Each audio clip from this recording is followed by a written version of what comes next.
Ladies and gentlemen, serfs and lords, welcome back to another episode in the Eyes of Truth, the English edition. And today we have with us the Moscow photographer, the one and only Eddie Gonzalez, who, by the way, for those that don't know, worked in the police department in Texas. So he's a deputy sheriff, not Texas Rangers. No Rangers. So he didn't go out on a horse anywhere shooting down bad guys. Oh, no, not at all. Not at all. Sorry to say. Uh, well, that would have been a pretty good story or two. Top of the morning, mates. And on this ends my poor British accent, but does not end my message to you.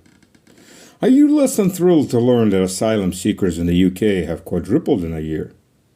Are you tired of certain favored demographics benefiting from a two-tier policing system? Are you tired of foreigners being in the top tier of the two-tier legal social system you live under? Are you tired of the government stripping you of the right to go into entire neighborhoods and sectors of your cities without fear of crime and harassment? Are you tired of the fact that your womenfolk are afraid to go out in the evening? Are you tired of your children being bullied in school and you being able to do next to nothing about it? Are you tired of the grooming gangs? Are you tired of being taxed to death? Are you tired of net zero and Agenda 2030 destroying your farming and village life? Are you shocked and scared of what's happening across the channel to the farmers in the Netherlands, knowing the same thing is coming for you? Are you tired of having your Christian faith and English culture under attack by the government, the left, and their foreign pets? Are you angered knowing that you live worse than your parents and your children will face even more pressure and poverty? Have I got a deal for you? How would you like to trade in your overregulated Crown-owned 300 hectares farms for a 3,000 hectare farm that you will own and pass on into perpetuity to your children and grandchildren? How would you like grants, low-interest loans, free assistance to get you started farming this new land? How would you like low taxes, minimal government interference as you farm to your heart's content in some of the richest black earth on the planet? How would you like to live in a Christian land where Christmas and Easter are still the main holidays, where government leaders do not hide their faith and go to church? How would you like to live in a land where large families are celebrated, given assistance by the government? How would you like to live in a land where Christian values are celebrated and upheld, and the people friendly and helpful? Where schools teach children the fundamentals of mathematics and science, where more engineers are graduated every year than any other nation on earth, where a home or church schooling is also an option, where factories are opening up each and every month, and jobs are abundant for those with technical skills. How would you like to live in Europe's #1 economy, growing faster than any Western nation? Well, to your shock, or maybe not, this nation is called Russia, the fourth largest economy in the world, an agricultural superpower that still has tens of millions of hectares of land in need of farming. And just to make things sweeter, President Vladimir Putin has recently signed a decree that will give traditional Christian families from the UK and the rest of the illiberal Western countries refugee status in Russia. You no longer have to know the Russian language or be related to Russians to be able to get a temporary residency visa that can be turned into a permanent residency visa that can then be turned into citizenship. By God, it's as if Providence itself has given you the keys to the land of milk and honey. Are you ready to seize the opportunity? Is your faith strong enough to take the hand that Providence has extended and save your children from Sodom and Gomorrah? True, the task may be daunting, but it's not. And we at Exit Strategy are ready to help. We're here to answer the questions, create the action plan, guide you onto those gentle shores. We have the resources, we have the people, we have the strength to bring you from the seas of storm, sin, and oppression to these quiet, peaceful shores. Reach out and contact us. The details are in the video's description. Russia's not Zion, but it's the closest thing there is on this mortal coil, and we're here to guide you to it. Exit Strategy World, your partner. Exit Strategy World. Yeah, would have, would have. But hey, I served 14 years in commissioned law enforcement service, so I can always tell a good tale, if you know what I mean. Oh yeah. I've got military tales to no end, so I'm sure police is even worse because, We all have war stories, right? yes, yes. Excuse me. Yeah, yeah. So what was the most interesting story you have, or one of? Oh man, ones that I can talk about. Well, you can talk about any of them right here. Oh man, Adult audience. you know, none really exciting. You put me on the spot, so I really wasn't ready to answer that. But you know, I'll tell you one thing, Stas, is that I retired in 2019. I'd been coming back and forth to Moscow, and of course, we'll get into that story here in a little bit. Mhm. But I've been traveling back and forth to Moscow from Texas since 2018. Finally moved here permanently. Married my bride at that time in May of 2023. I've been away from law enforcement for what, 5, 6 years now. It's like another life in my past. I have forgotten so much about my past because, living in Russia now, it just consumes you. This is my life now, and Oh it's yeah, man. totally different from when I lived back in the United States. And I still have friends back home, still have friends that are serving, still talk with them. But when they tell me about some of the things that are going on, it just seems like a whole world away from me. It's just like it's a foreign language almost. And this is Very- something that I did for 27 years, and it's like, man, I don't think I could serve today. I would be very politically incorrect. Oh yeah, yeah. Uh, I would probably be in the boss's office a lot because, one of the biggest differences in that's going on, and it's probably in the military as well. And I don't mean to take over No, no, your no. interview here, This is part of it. but you see the younger generation coming in, and the younger generation is just built different, Yeah, up just here. from the ground up. They are just built different. And the way that I was raised, as we say, raised from a rookie and on up, the way I was treated from my superiors and my leaders and my uh, field training officers, uh, they would be written up today, for some of the stuff that they did to us. And so when you're trying to lead these younger kids, as I call them, that are coming in, the first thing they say is like, they'll run to their boss and say, well, Eddie told me this, and he did it in a rude manner, or he yelled at me, or whatever. And it's like, seriously, you're worried about little things like that? There's bad guys out there that want to kill you. You know, it's like, and I'm trying to help you. I want to save you. I want you to be able to go home at the end of the evening.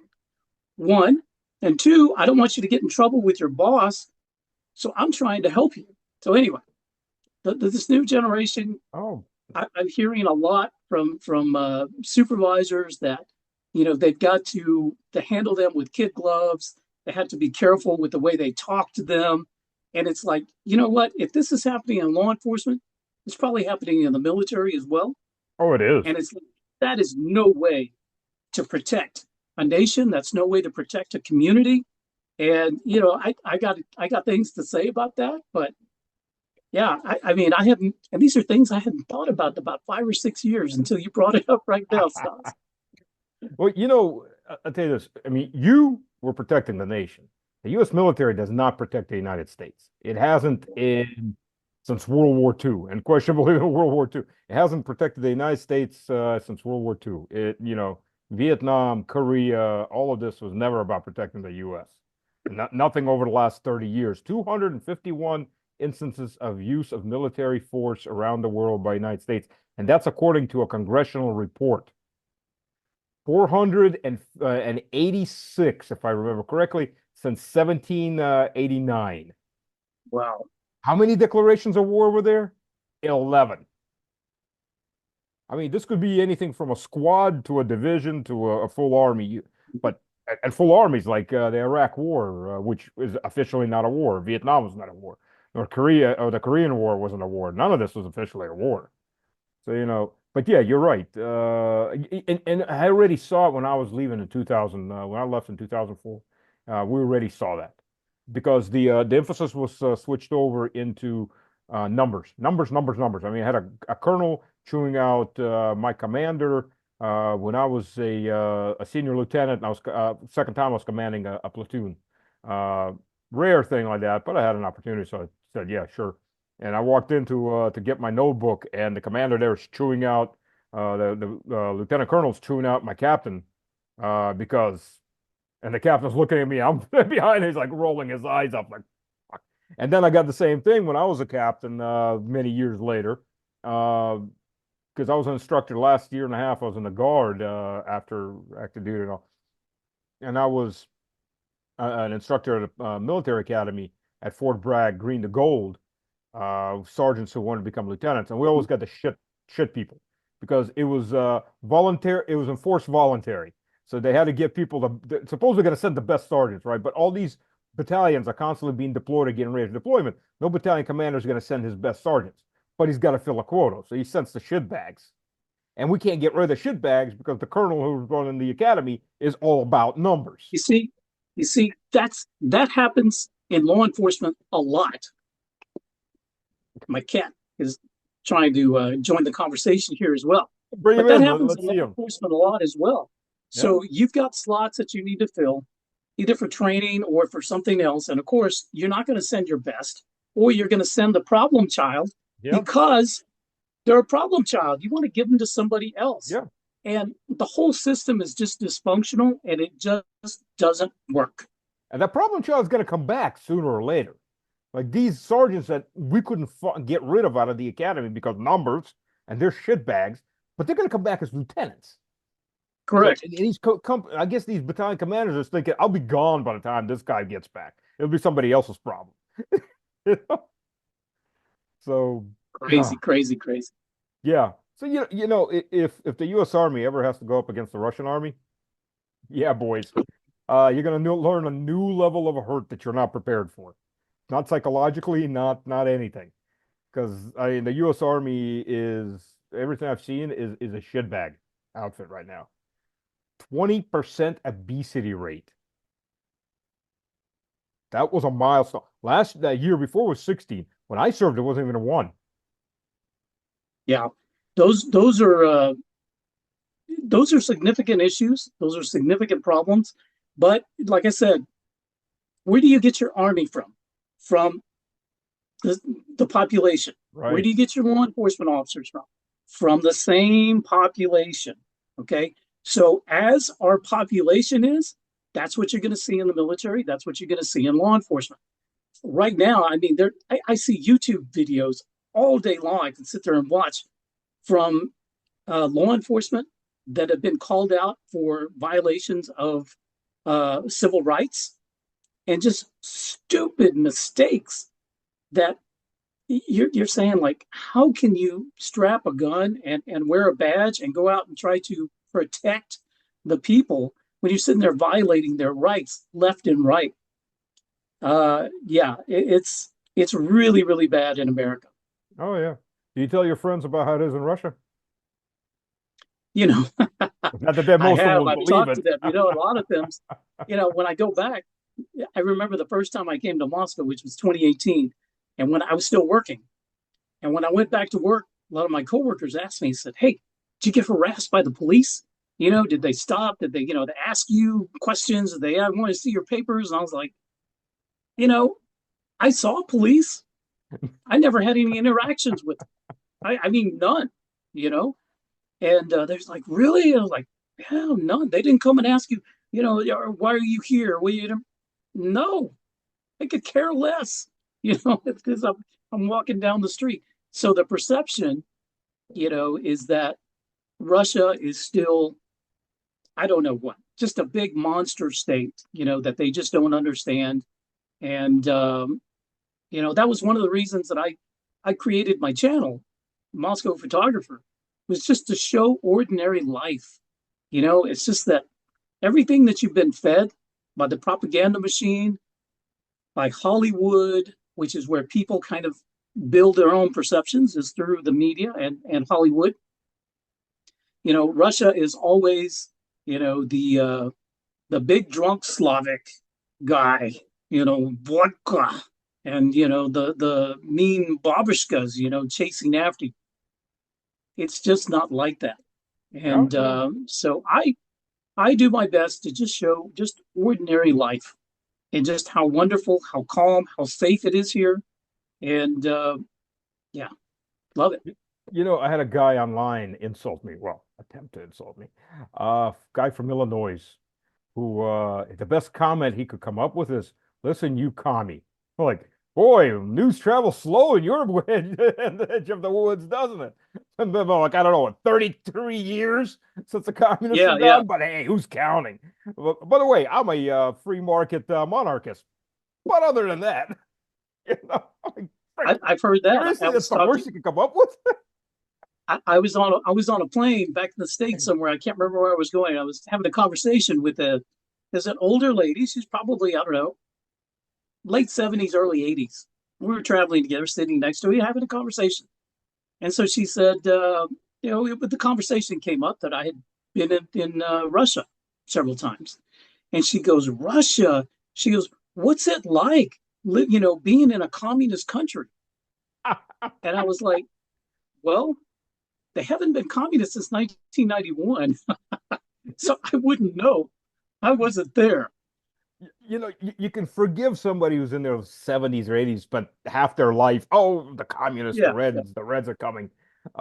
Which, by the way, they never had a plan to come anyways because they didn't want to come. They just want to be left alone. But that's beside the point. Um, but when there's a guy who's like 38, 39, like seriously, dude, you were still running yeah. in Just diapers ignorant. when the communist state collapsed. But Just ignorant. ignorant, And then you absolutely wonder, what are they teaching them in school? nothing. You know, Listen, 65, 90, 1 million genders takes a long time to understand.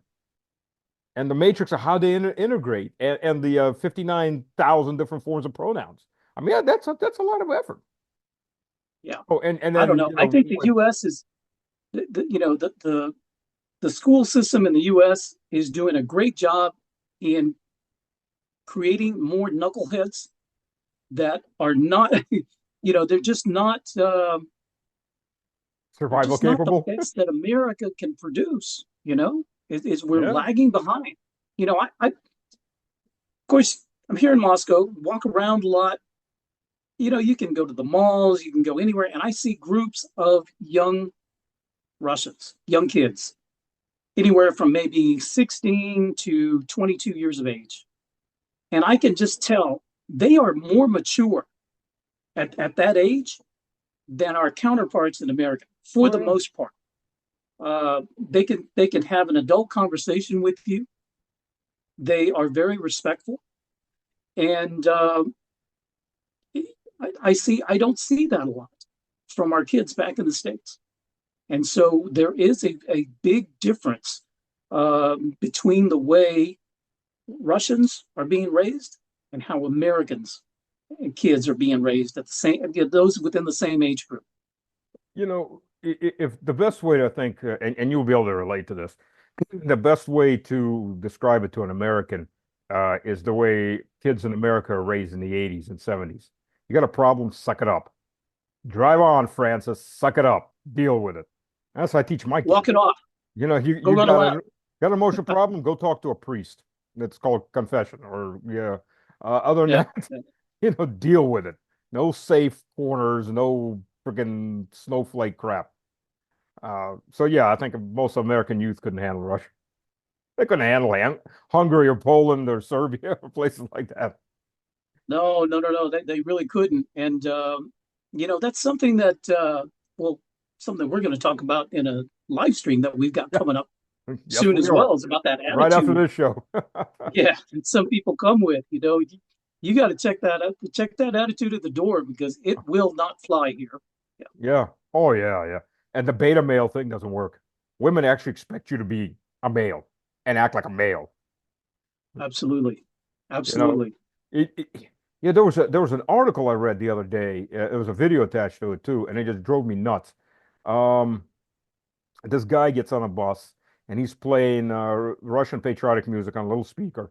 It's not very loud, but people are like, yeah, okay, whatever. And there's some migrant worker. So they call them migrants, but they're not migrants. They're guest workers. And this guy gets all up in his face, so he turns it down.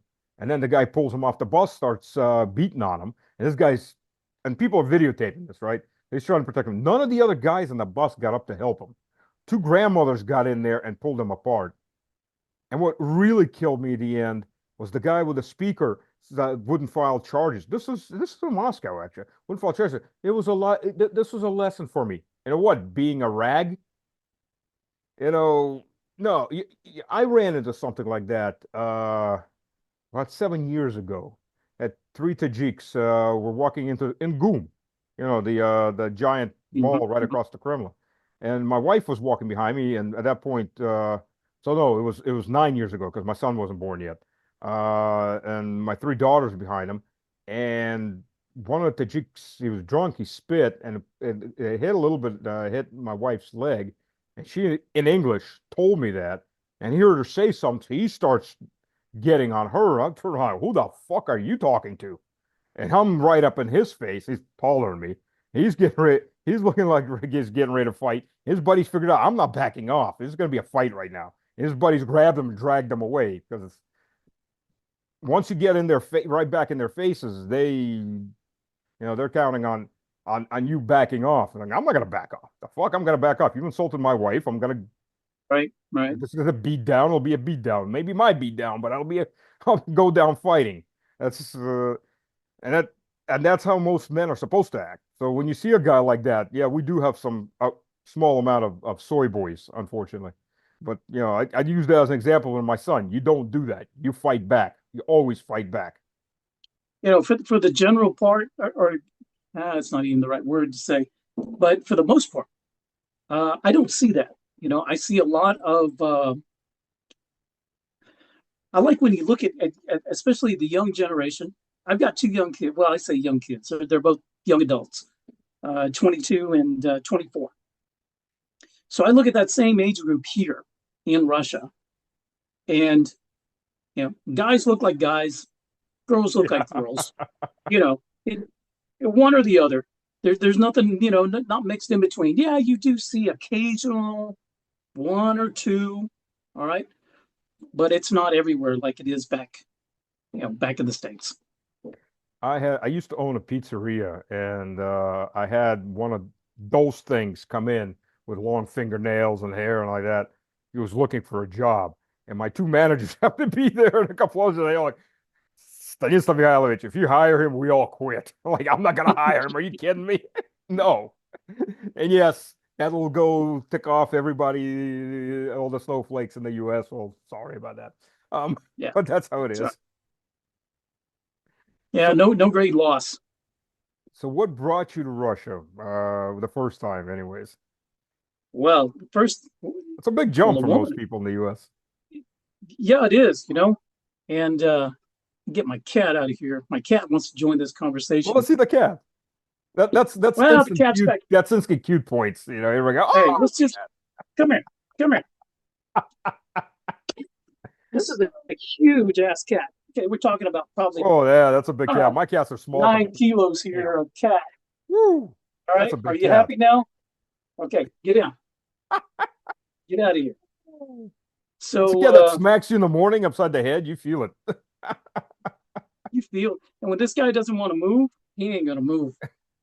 I'm telling you, he's like a little miniature dog, or another dog. Anyway, so what brought me to Russia was in 2017. I met my future wife on Facebook.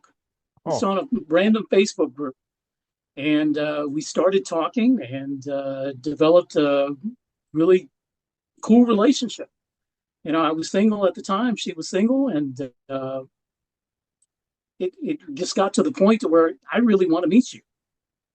Okay, you got to come to Moscow if you want to meet me. Well, you could have brought her to So, the U.S. I mean, that's always.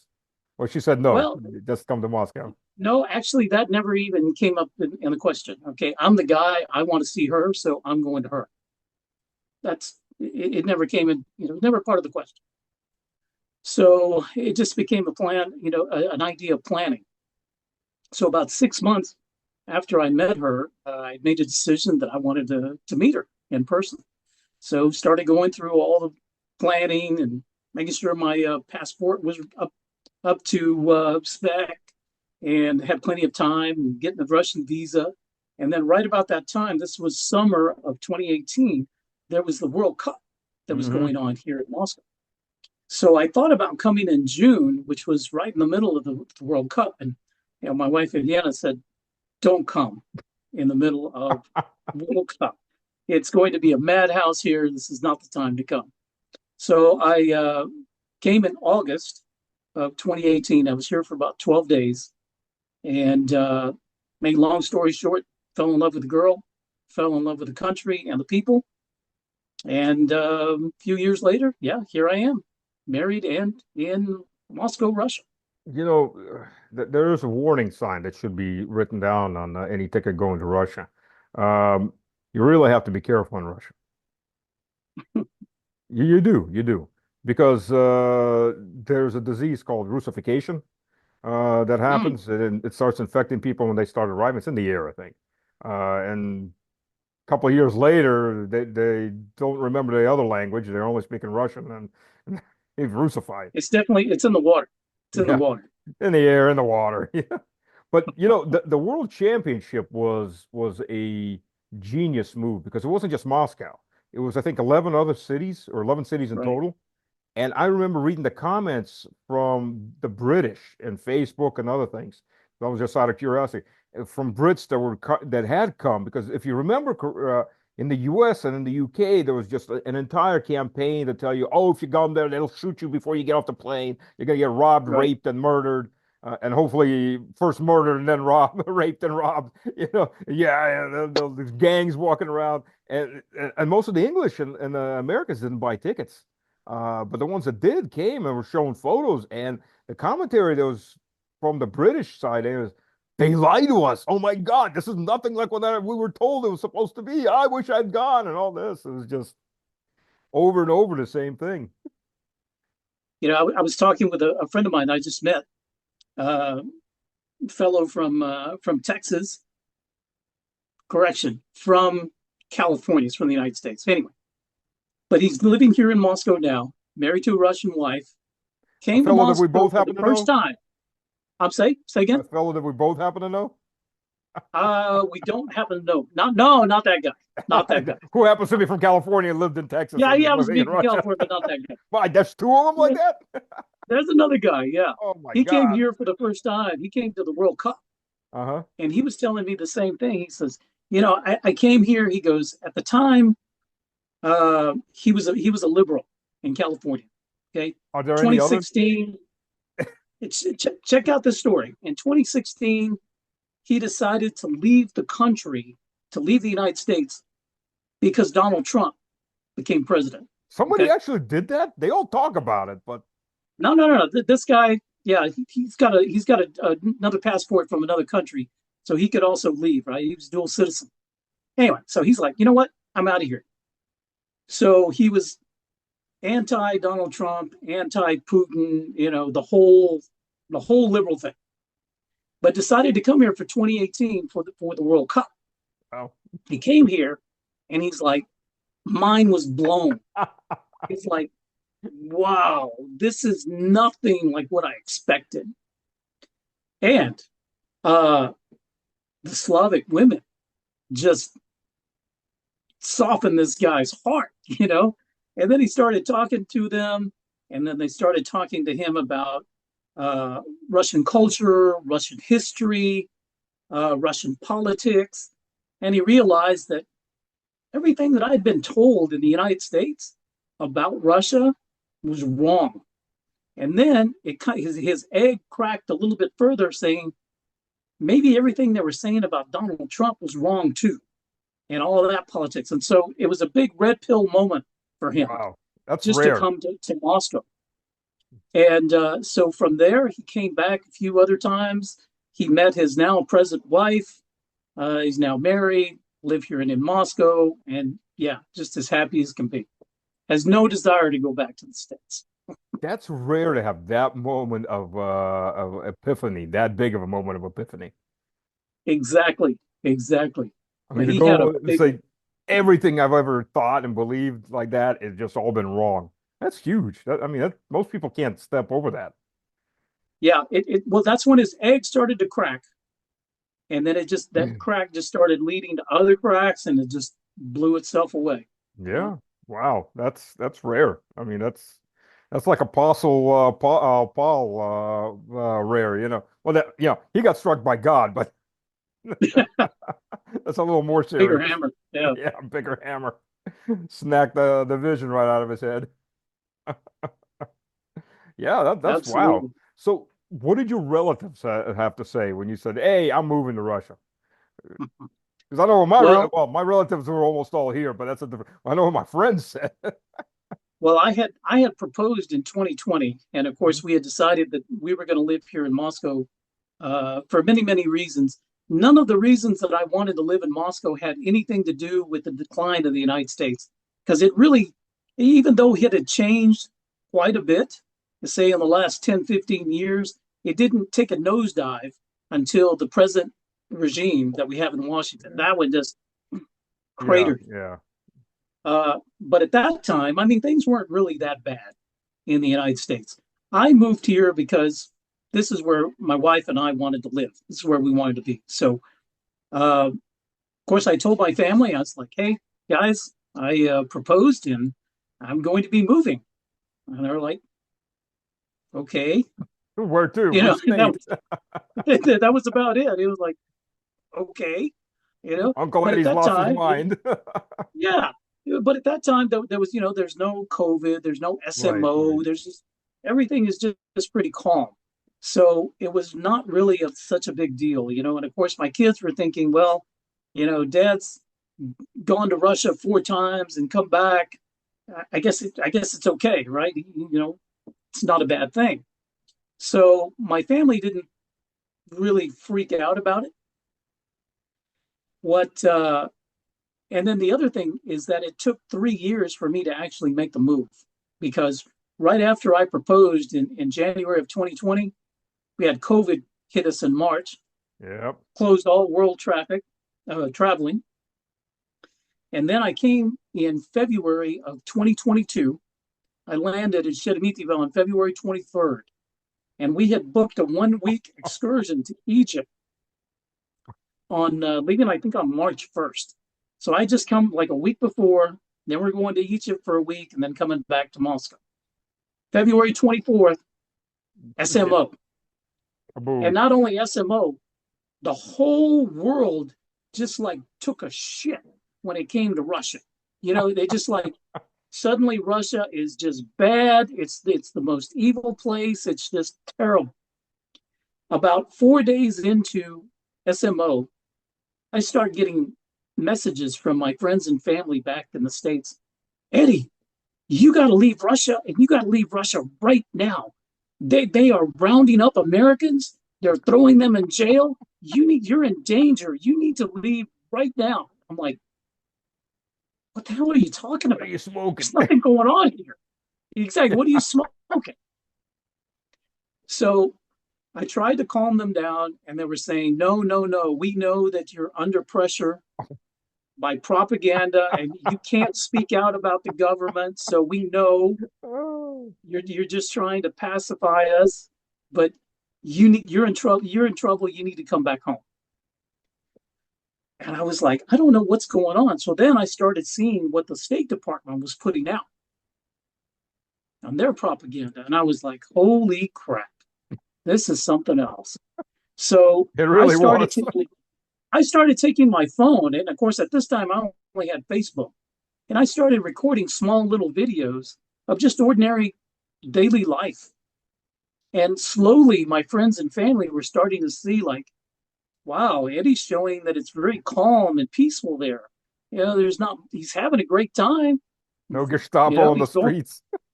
yeah, he's eating at nice restaurants. He's going to concerts. He's having a good time, meeting with friends and having barbecues. And so that slowly started to kind of change the perception.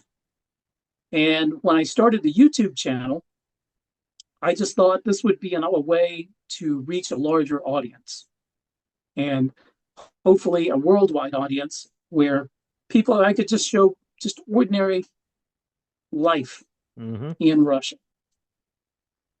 And so that's what we've done.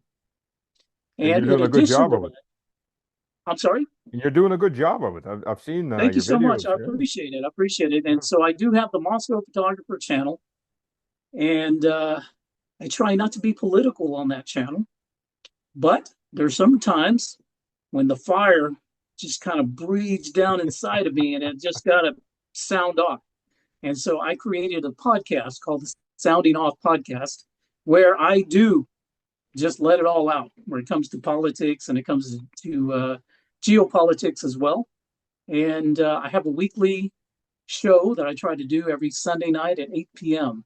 And in fact, you're going to be my special guest coming up Thank here you. in just a few minutes. Yeah. Yeah. In fact, we've got about 6 minutes on this show left before it. If anybody wonders why we do the shows are about 40 minutes plus minus a bit, I'm using a free version of Zoom. They don't take my Russian credit cards, so it is what it is. I hear you. So how much more time we got to go? About 5.5 minutes. So We yeah, can wrap it up whenever you want, man. yeah. Oh no, we'll go. We can go to the end. I've got no problem. I'm sure you've got quite a bit more to say. I used to troll my friends and some family members who are still in the U.S. I used to troll them by taking videos of and pictures of supermarkets, even mini markets, of the milk products and the meat products. Those Yeah, are the two big ones. Because you know how small the real choice in the U.S. is, right? And then you go into Перекресток or Пятерочка or even Da, and you have a bigger, and then you go to someplace like OK or Globus, and you've got right. like a stadium full of meat, fish, dairy, and all that, and you show them that because you tell them, look, we've got more choice than you do. They don't believe you. Now they see that it's like there's usually no words that I've noticed. Yeah. There is nothing that I not get here in Moscow, or how should I put that? There's nothing that I can get anywhere else that I can't get here. I can get Yep. it here. No problem. It's just probably either going to be a question of price and Hmm. timing if I have to Yeah. bring it from somewhere else. But you can get it here. Yeah. Absolutely. I How mean, many Dodge Rams have you seen cruising the streets or Jeeps?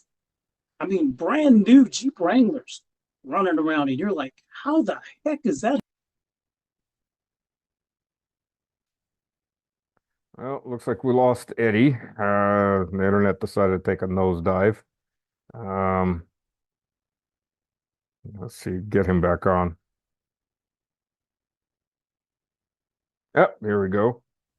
Hey, we're back. I think we've got And another we're three back. minutes, 4 minutes. Yeah, high-speed internet. Unfortunately, my neighborhood's outside of Moscow, and we have a monopolist. So as all monopolies go, he doesn't want to update his equipment that often. So Okay. yeah, it comes on and off. So most of the time it's okay, and then occasionally it goes not so good. Like this moment right now. You're frozen. Yeah. Yeah. I can hear your voice, but you're freezing. Before that, it was fine. You can't see me? No, I Can can you see see me? you. Can you hear me? Yeah, I can hear you fine. I can hear you fine. Uh, Okay. yeah, the slide, it's not updating the images as often. You know what I've noticed lately? Like I said, I live outside of Moscow, not very far, but I live outside of Moscow, so I'm car bound. Is the number of old Mustangs that have just appeared recently, over the last Yes. couple of years? A lot of Mustangs. Like I'm talking about Yeah, it's pissing me off here, the internet. Well, it's a CIA or an SA, trying to keep us from having the show. Yeah, old Ford Mustangs. All of a sudden, they're everywhere. Yeah, I saw a real cherry looking Mustang, probably about a 2015, 2016 GT Mm, here in Moscow. In fact, it was here just parked outside my flat, and I was like, how the heck did that thing get over here? yeah, But they're yeah, bringing I a mean, lot. really, really nice looking car. Oh Yeah, yeah, yeah. Like I said, before, you'd see one once in a blue moon, and just in the area I live, there's at least four or five that I see constantly on the road. And some are painted the way they're painted. They're pretty unique, so it's the same car. So there's about five of them that just in this area, and going around other places, Moscow and near Moscow, and some of the other cities I travel to. You see them. It's like, damn, somebody started really importing Mustangs. yeah. Classic. Cadillac or Denali's. I've Oh seen yeah. those around. Yeah, I'm like, wow, where are these things coming from? So there's quite a Okay. bit. I think we're almost out of time. The problem is once it kicks off, it no longer shows you a timer. When it Um, comes back on, little well, something they need to fix on Zoom. we got Okay. about 12 minutes to start on the other one. So Yeah. So yeah, I need to get on that. Eddie, thank you for joining us. Everyone, thank you for joining us. We will have Eddie back because I think we just clipped the top of that iceberg. We haven't really gone down. And yeah. by the way, I'm expecting better police stories from Hey, Stas, we'll think of some good war stories for you. everyone. Every time we're on, we're starting off with a couple of good police stories. We'll come up with a good war story. Yes. Whether it's true or not doesn't matter. Yeah. It's just a good story. Well, there's got to be so much insanity being a cop. And Yeah. I I won't say Texas is any exemption from anywhere else probably these days. Oh, by the way, do you remember cheese? That Cheese. narcotic that appeared in Dallas and then started spreading that the Mexican gangs were bringing in. They were making it. Cheese. I never heard it mentioned as cheese. Well, it was mentioned as cheese in the news when we were living. So this is 2010, 2009. I left in 2010. It was tar heroin they were making out of